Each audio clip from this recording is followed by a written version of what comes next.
Hi, this is Allison Waken for Studio Calico, and I wanted to show you how to create a sort of trendy layout in just 10 minutes. When I start a layout, I start with a basic flow or design that I want, and I was going for a diagonal but full layout design. So I have my photos that I want to use, and I usually back them with some sort of cardstock, whether it be dark like this one or light, to really draw focus to the photos, especially with this busy brick background, which I love. All of these pieces that I'm using can be found in the Cuppa kits from November on studiocalico.com. And these two big kind of main pieces of the layout are from one of the pattern papers from the main scrapbook kit.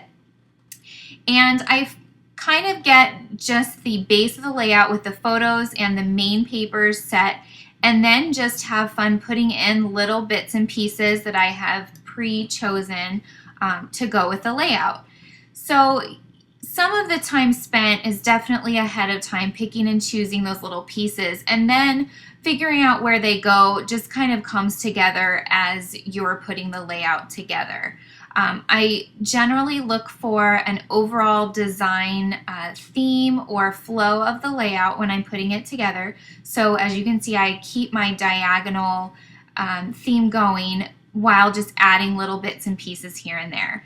So I play around with the layers, lay them out, and then I can start adhering the pieces together.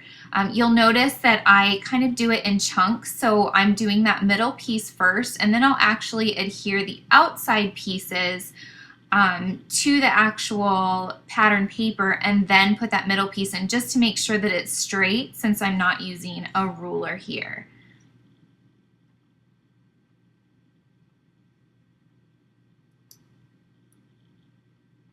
I love using paper clips to clip pieces together. I live in a dry climate, so sometimes my adhesive will unstick a little bit.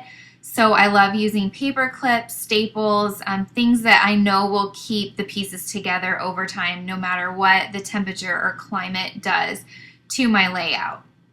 I'm using a couple of different colors here, but I let those colors flow throughout the page.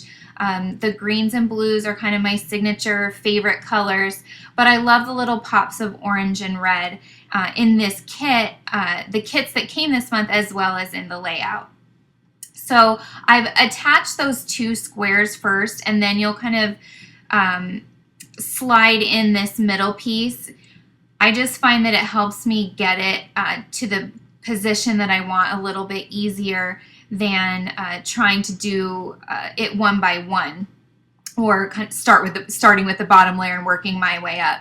It's just the way that I like to work, and it's kind of a quirky thing that I do in putting a scrapbook page together. I love making sure that all of the little pieces are in just the right place, so I wait until the end to really adhere pieces to my layout. And you'll notice that I don't move things a whole lot, but I just feel better waiting until the end to really attach those things and get them to stay forever.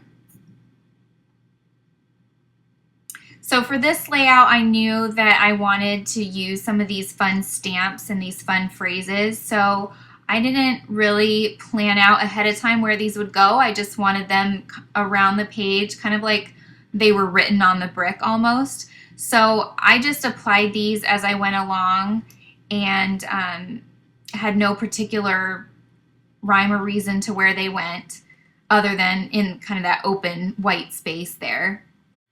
I added a few bits and pieces at the end, and that was it. You can find this project and more inspiration at studiocalico.com.